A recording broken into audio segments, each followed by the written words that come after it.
Durante más de 5 décadas, José Alonso fue una fuerza de la naturaleza en la pantalla y sobre el escenario. Respetado, temido e imposible de ignorar.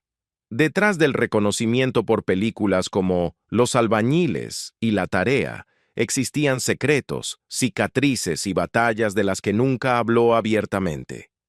Hoy, con casi 80 años, se ha apartado de la fama y lleva una vida muy distante del foco que alguna vez lo definió. ¿Por qué uno de los actores más intensos de México desapareció durante años y qué verdades dolorosas moldearon la vida silenciosa y sombría que vive hoy? Quédate con nosotros para descubrirlo. José Alonso, conocido por muchos como Pepe Alonso, recuerda su primera infancia en Hermosillo, Sonora, con profundo cariño. Era un lugar de libertad, días descalzos, salidas a pescar a la presa y travesuras interminables bajo el sol. Sin embargo, hay un momento de esa etapa que nunca se borró. Cuando tenía apenas un año, sus padres se divorciaron y su madre desapareció repentinamente de su vida cotidiana. Estaba viva, pero ausente, y en su lugar apareció otra mujer que quería que los niños la llamaran mamá. José y su hermano mayor, Jorge, se negaron. Extrañaban profundamente a su verdadera madre, y esa resistencia se transformó en una rebeldía infantil, pequeños actos de desafío nacidos de la confusión y la pérdida. Ese periodo coincidió con una etapa difícil en la vida de su padre, marcada por una inestabilidad emocional que terminaría moldeando el futuro de la familia. A pesar de la tensión, José solía describir su infancia en Hermosillo como feliz. Recordaba el peligro constante de los alacranes, las risas y los problemas que él y su hermano disfrutaban provocar. Pero, sobre todo, recordaba el amor incondicional de su abuela Angélica, una presencia que lo mantenía con los pies en la tierra. Las fotografías antiguas aún lo conmovían profundamente. Imágenes de él sentado sobre una pelota, de su madre peinándole con cuidado largos rizos, de su abuela y su hermano a su lado. Para José, esas imágenes capturaban un mundo frágil pero perfecto. Un instante en el tiempo en el que su familia todavía se sentía completa. Con el tiempo, la inestabilidad en la relación de su padre se volvió insostenible. La familia dejó Hermosillo y regresó a la Ciudad de México para empezar de nuevo cuando José tenía alrededor de 8 o 9 años. Ese traslado marcó el final de su infancia despreocupada y el inicio de una vida emocional más compleja. Al crecer en la colonia Condesa durante los años 50, cuando la ciudad era más pequeña y tranquila, José fue testigo de un México distinto, uno en el que los lazos familiares se ponían a prueba, pero también se reconstruían lentamente. Pepe Alonso comenzó su etapa escolar sin una idea clara de hacia dónde lo llevaría la vida. Asistió a escuelas públicas y recibió lo que más tarde describiría como una educación decente, aunque incompleta. En la primaria y luego en la secundaria número 3, el nivel académico era sólido, y fue allí donde coincidió con Carlos Salinas de Gortari. Fueron compañeros de grupo. Incluso entonces, Salinas parecía tener claro su futuro, mientras que José, según sus propias palabras, no tenía idea de lo que le esperaba ni del rumbo que tomaría su vida. Con la llegada de la adolescencia, apareció la rebeldía. José llegó a un punto de quiebre y decidió que tenía que valerse por sí mismo. Creía que su padre había hecho lo que pudo, moldeado por creencias rígidas y fuertes prejuicios. José reconocía que sus necesidades básicas fueron cubiertas hasta mediados de la adolescencia, pero alrededor de los 15 años se fue de casa como un acto de desafío. Con el tiempo, se volvió dolorosamente consciente de las carencias en su formación educativa e intelectual. En lugar de negarlas, intentó compensarlas leyendo y formándose por su cuenta, recurriendo a los autores que admiraba, Mario Vargas Llosa, Carlos Fuentes, Octavio Paz y Pablo Neruda. con la esperanza de llenar aquello que sentía que le había faltado. Esa sensación de carencia interior, tanto moral como intelectual, lo acompañó hasta la adultez. Con el paso de los años, José Alonso cayó en etapas de exceso que lo empujaron a situaciones extremas. La actuación no fue su único medio creativo. También exploró la fotografía y, en 1989, fue el responsable de la fotografía fija de la película Rojo Amanecer, protagonizada por Héctor Bonilla y María Rojo, una experiencia que reveló otra faceta de su temperamento artístico. Sin embargo, su infancia ya había estado marcada por la ruptura.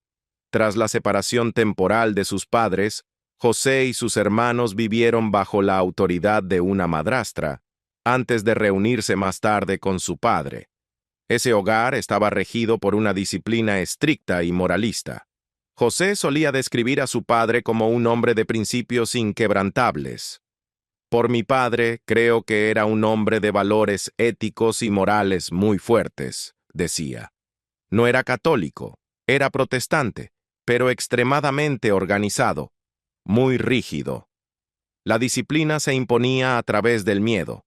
El televisor se mantenía bajo llave para que los niños no lo vieran. Cuando su padre regresaba del trabajo, colocaba la mano sobre la pantalla para comprobar si aún estaba caliente. Los horarios eran absolutos. Comíamos a cierta hora y tenías que estar ahí, recordaba José. Si no, salía el cinturón. Dentro de ese entorno, José vivió una de las experiencias más dolorosas de su vida. Décadas después, por primera vez en televisión, decidió hablar abiertamente de ello. Vamos a hablar con franqueza, dijo.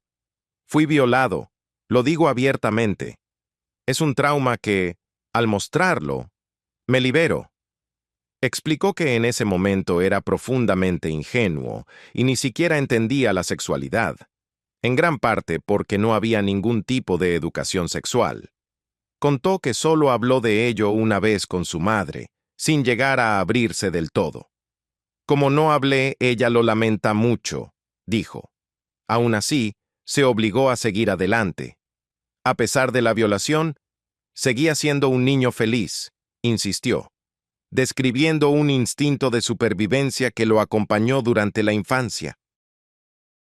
Quienes estuvieron cerca de él expresaron después su admiración por la decisión de hablar con tanta honestidad, especialmente dado su carácter de figura pública. Su franqueza, decían, nacía de la verdad y no del miedo. No se preocupaba por la reputación ni por el estatus. Cuando se sentía vulnerable, lo compartía simplemente como un ser humano. Ese trauma infantil acompañó a José Alonso durante décadas, moldeando silenciosamente su vida interior, hasta que llegó un punto de inflexión en 1995. Para entonces tenía 48 años y protagonizaba a Ítalo Linares en la telenovela Con toda el alma. El papel se convirtió inesperadamente en una forma de sanación. Al profundizar en el personaje, un villano profundamente dañado, José sintió la necesidad de comprender el origen de tanta crueldad. Teníamos que encontrar una justificación para la maldad de este hombre, dijo, algún tipo de trauma. Lo que surgió fue una historia que reflejaba la suya propia, abuso, dolor enterrado y una rabia no resuelta.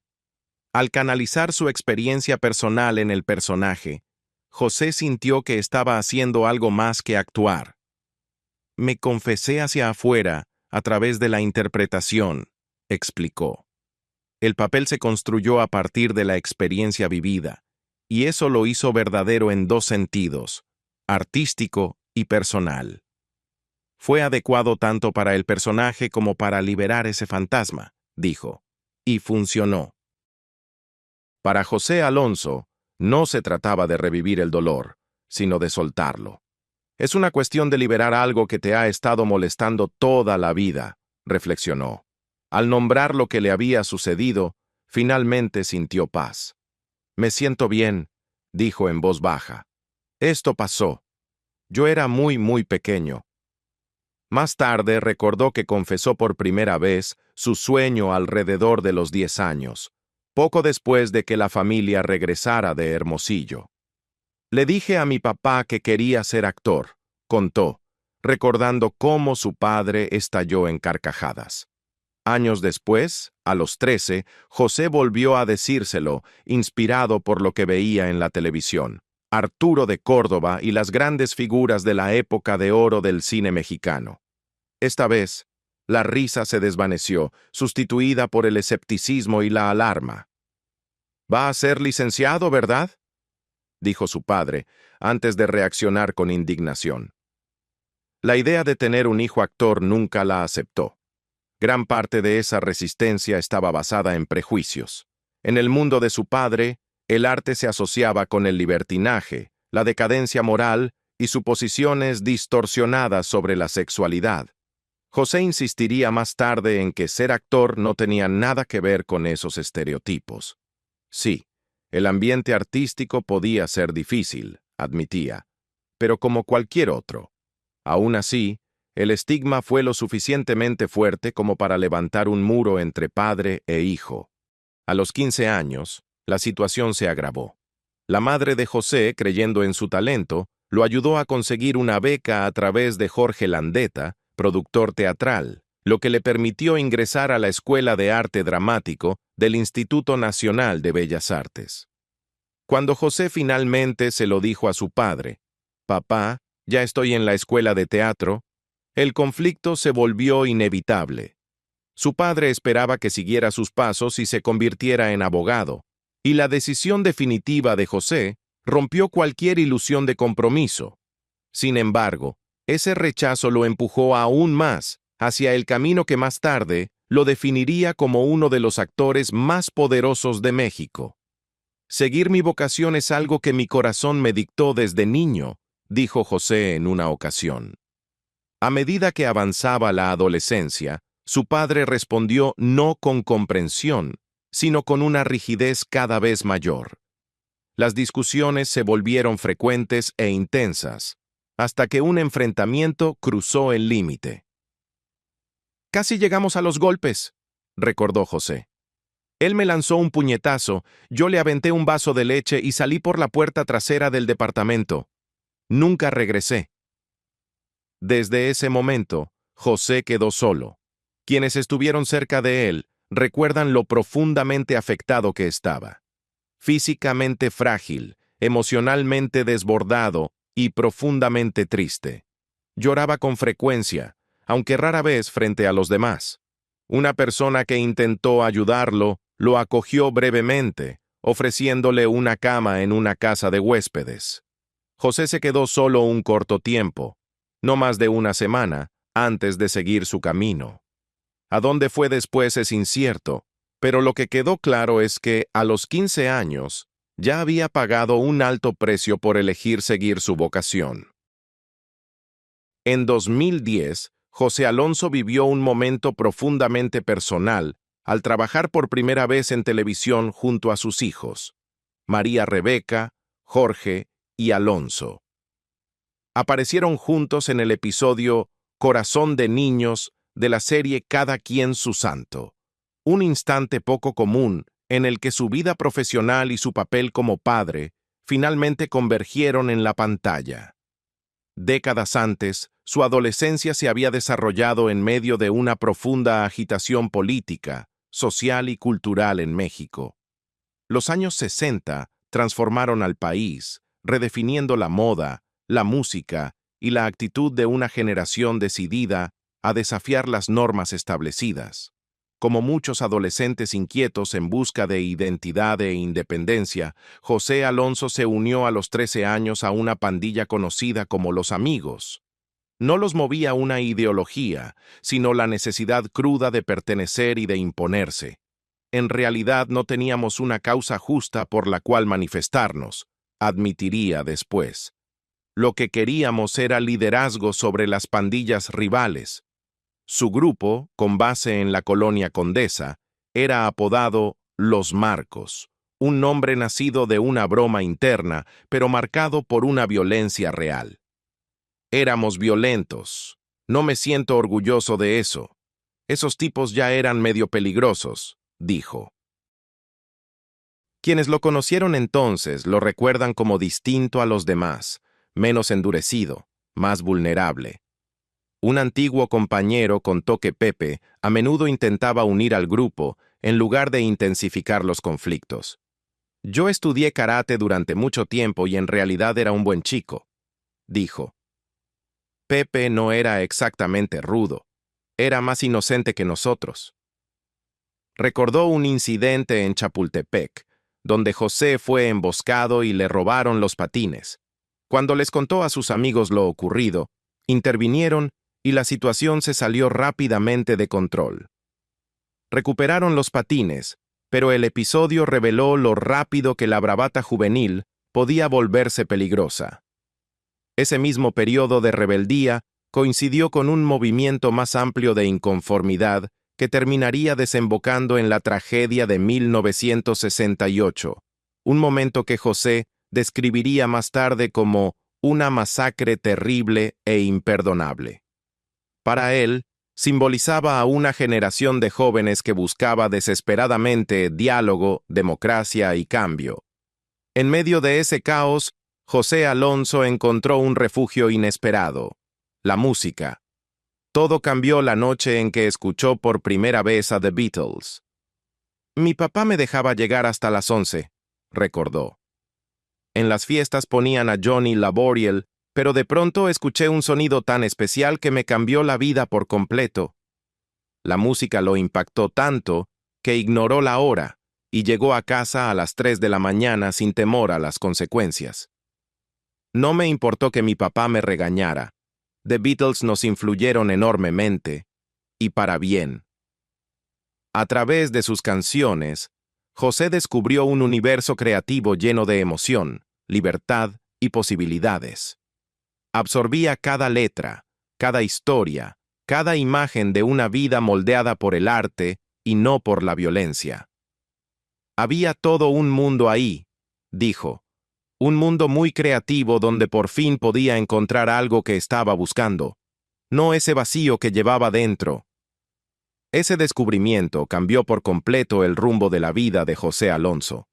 Tras dejar su casa bajo el peso de las severas reprimendas de su padre, y convencido de que la actuación era su verdadera vocación, Pepe Alonso se inscribió en la Escuela de Arte Dramático del Instituto Nacional de Bellas Artes.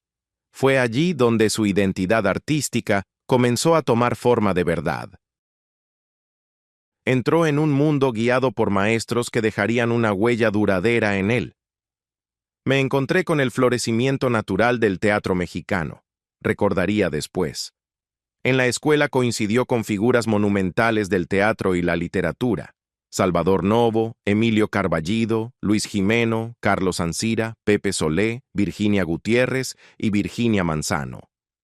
Fue un momento extraordinario, en el que se superponían generaciones y se redefinían las bases del teatro mexicano moderno. Poco después, surgió su propia generación, junto a figuras como Héctor Bonilla, en una etapa en la que los directores comenzaron a imponerse sobre el teatro de autor tradicional. La llegada de nuevas corrientes artísticas lo transformó todo.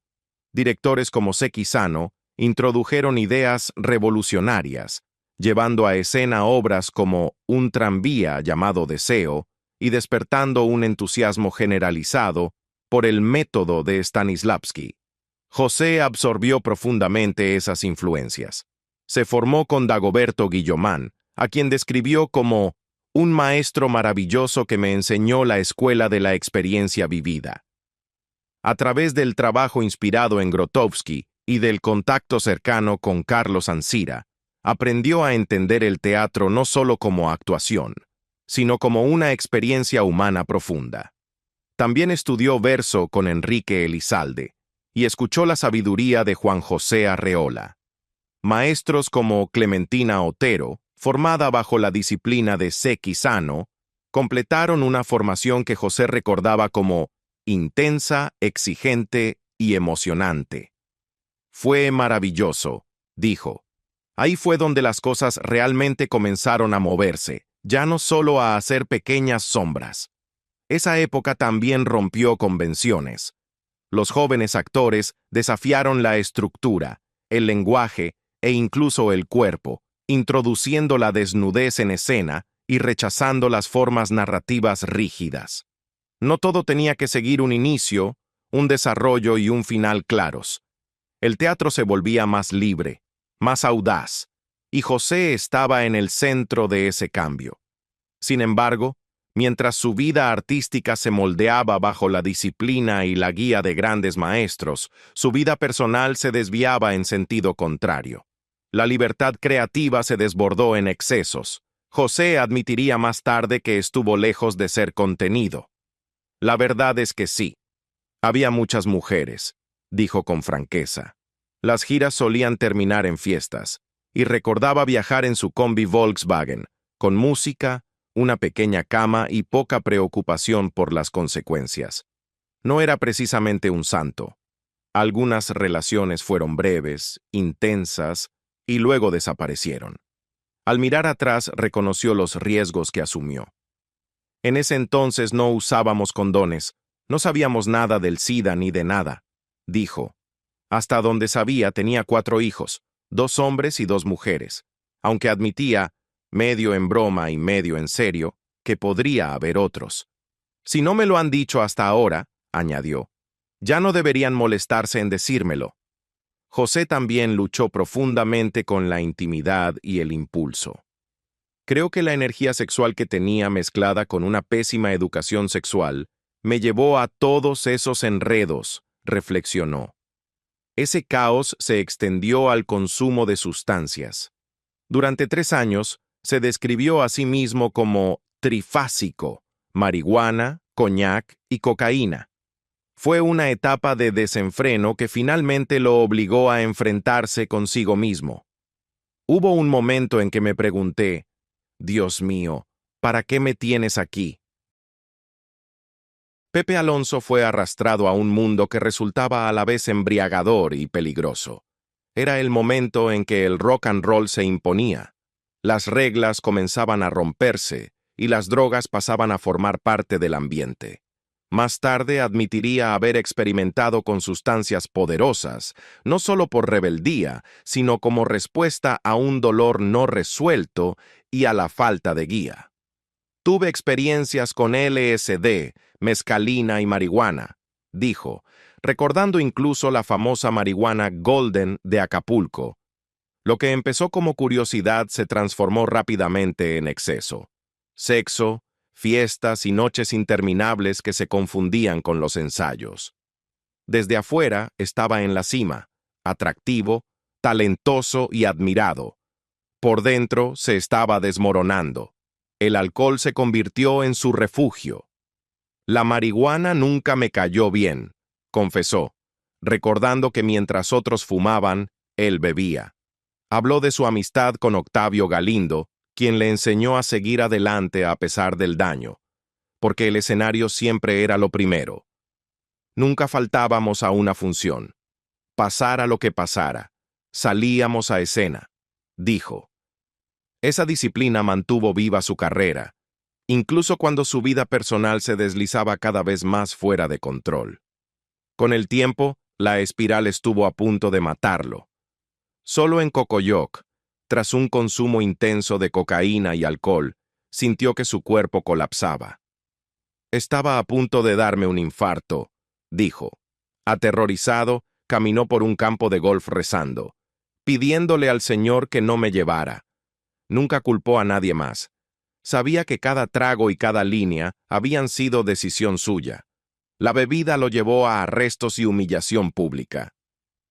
Creo que sí llegué a cierto grado de alcoholismo, admitió. La actriz Carmen Montejo lo exhortó a buscar ayuda al ver hasta dónde había llegado. En una ocasión, tras discutir con su padre y golpear a un policía, pasó la noche en la cárcel. En otra, una resaca brutal le hizo faltar a una de las poquísimas funciones a las que no llegó. Incluso entonces, suplicó que lo dejaran salir porque tenía una obra. La respuesta fue no. Muchos de su generación no sobrevivieron a ese estilo de vida. José sí lo hizo. pero no sin pagar un precio. El caos destruyó su matrimonio con la mujer que había sido el gran amor de su vida y la madre de su primera hija. Al mirar atrás, fue implacable consigo mismo. Yo era un desastre en lo que se refiere a la sexualidad. La música siguió siendo un refugio. Estaba obsesionado con bandas como Virus y profundamente influido por Lennon y McCartney, hasta el punto de aprender a tocar la guitarra por su cuenta. Y entonces, en medio de esa tormenta, conoció a Irma Lozano, una actriz joven y deslumbrante. La vi por primera vez en una revista, recordó, y luego en persona en Televicentro. Se enamoró de inmediato, profundamente, de sus ojos y de su dulzura. Su romance se desarrolló lentamente, casi con inocencia. Durante casi un año no hubo intimidad, solo anhelo, lágrimas y manos entrelazadas. Hasta que un día, a solas, el momento simplemente llegó. Nos miramos y pensamos, bueno, creo que esto es. Al principio, José Alonso e Irma Lozano compartían una relación sincera y afectuosa. Pepe la amaba profundamente, y ese amor pronto dio lugar a un embarazo inesperado.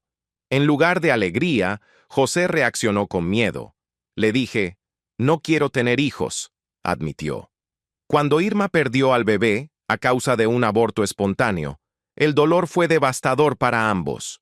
Poco después, ella volvió a quedar embarazada, y el 9 de marzo de 1970, nació su hija María Rebeca Cepeda Lozano. Aún así, José seguía sintiéndose poco preparado. Abrumado y resentido, incluso faltó al parto por un ensayo, algo que más tarde describiría como un error que lo marcaría de por vida. Convertirse en padre de la noche a la mañana lo descolocó. Cuando María Rebeca cumplió 2 años, se casó con Irma en un intento por formalizar la familia.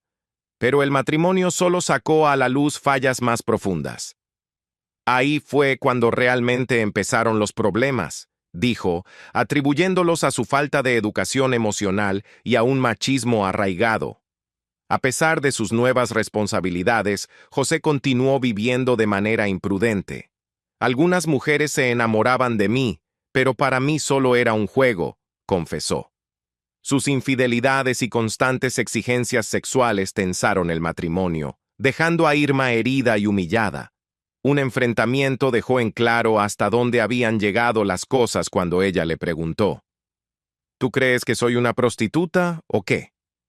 Para 1976, la relación ya estaba resquebrajada cuando viajaron a Canadá para filmar The Naked Man. Allí, José cometió lo que más tarde llamaría su mayor traición.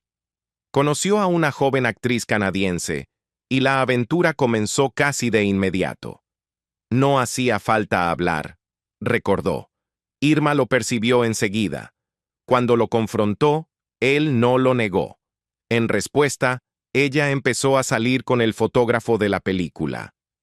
Durante el rodaje, ella salía con el fotógrafo y yo con la chica canadiense, admitió José, reconociendo hasta qué punto el matrimonio se había derrumbado. Irma intentó salvar la relación, pero finalmente le dio un ultimátum. O estaba plenamente con ella o se iba. José no eligió ninguna de las dos opciones y eso lo terminó todo. Más tarde, Irma reflexionó con dolorosa claridad. Una relación no puede durar si estás engañando. Es absurdo seguir juntos. Se separaron, aún con afecto mutuo, pero incapaces de continuar. La ruptura pronto derivó en un conflicto legal por su hija, marcando otro capítulo doloroso en la vida de José Alonso. Hoy, cuando José Alonso se acerca a los 80 años, el peso de todo lo que ha vivido, fama, trauma, excesos, amor, pérdidas y una fe ganada a pulso, se ha asentado en una realidad silenciosa y sombría, muy alejada del mito que alguna vez lo rodeó. Su vida recuerda que el talento y el éxito no protegen del dolor, y que sobrevivir a menudo tiene un alto costo personal. ¿Ves la historia de José Alonso como una tragedia, un ejemplo de resiliencia o ambas cosas? Déjanos tu opinión en los comentarios. Y si historias como esta te importan, no olvides darle like al video y suscribirte para más vidas no contadas detrás de las leyendas.